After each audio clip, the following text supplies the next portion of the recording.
How did you and he meet and get together? You started a little bit of that yesterday, but why don't you go from there? Oh, I told you that down the other place. Yeah. Well, I was 11 when we moved to Randolph.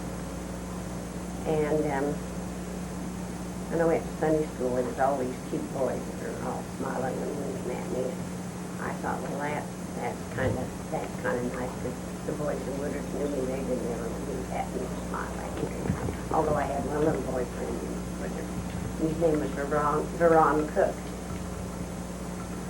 And one time I was coming home from school or church, I guess it was church, because I had on my good coat. And he pushed me in the mud. And I went home just crying. And my older sisters said, that's because he loves you. He pushed us down the mud, and I said, the funny way to show it. And I thought of that so many times. But whether that was it or not, I don't know.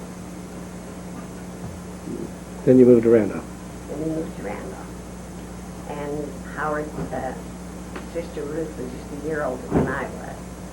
And we were in the same group of girls, and I'd go to her house a lot of times, and I learned to love his mother. This is the old red brick house, sir. That's the old red brick house. And it wasn't until we moved to Evanston that Howard even noticed me at all. He never could see me. Because that 4 years difference at that age, you know, that's a long, that's a big space in between. That was before you went into the service, huh? So I must have been about 15. First time we ever came here. And then he was going to school over to Logan, and World War I came in, and they turned that all into a barracks over there.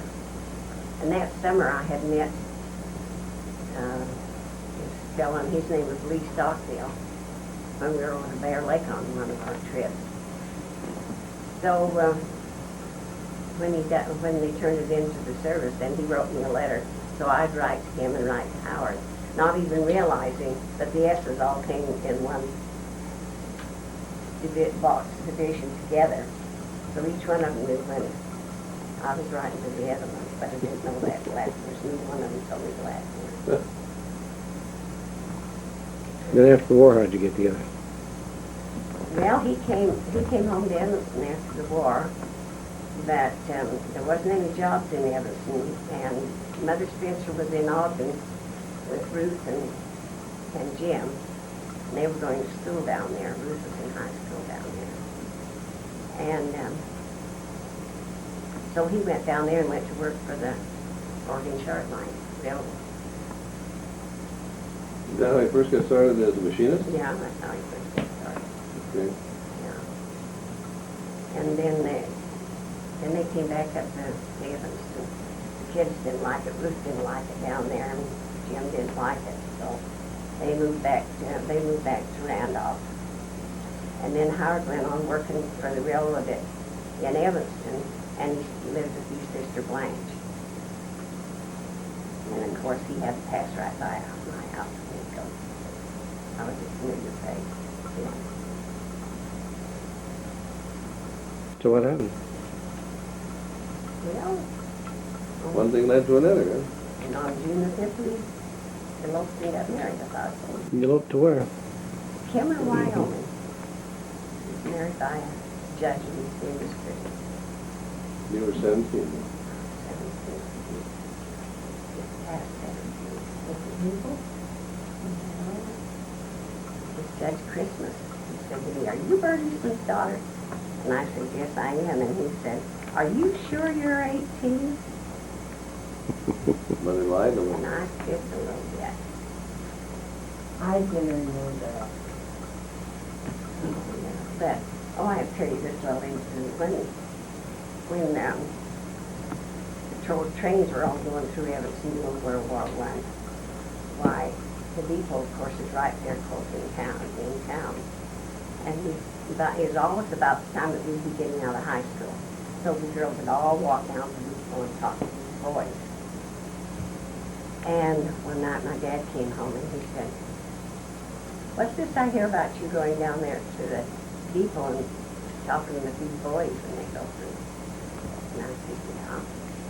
said, but how'd you know? He said, Dr. Can't think of his name. Anyway, he told my dad. He said, you know, your daughter's one of those girls that's going down there to people meeting these boys all every day. So Dad said, now listen, I don't want to ever hear of you down there again, or I'll be down there. And he said, I'll put you over my knee and pat you right in front of everybody. They never went back. So I never went back. Boy. Yeah. Then we used to dance over the big garage. Howard's brother had this big garage, Johnny. It was his stepbrother. Half-brother, I should say. And they had a dance every Saturday night. And it was this big garage. Everybody went to these dances. But there were four girls. Juice Blackham, and Thelma Murray, and Clara Hodgson, Clara Horrocks.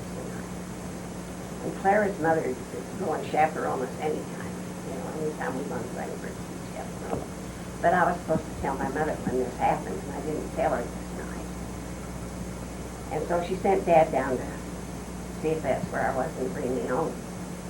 So when I was dancing around, I saw Dad stand there at the top of the stairs, and he smiled and waved at me. The next time around the floor, I didn't see him, and I thought, well, he wasn't after me, so. When I got home, I found out. And Mom says, why didn't you bring her home? And he says, she was having too good of a time. Is that when he was sheriff?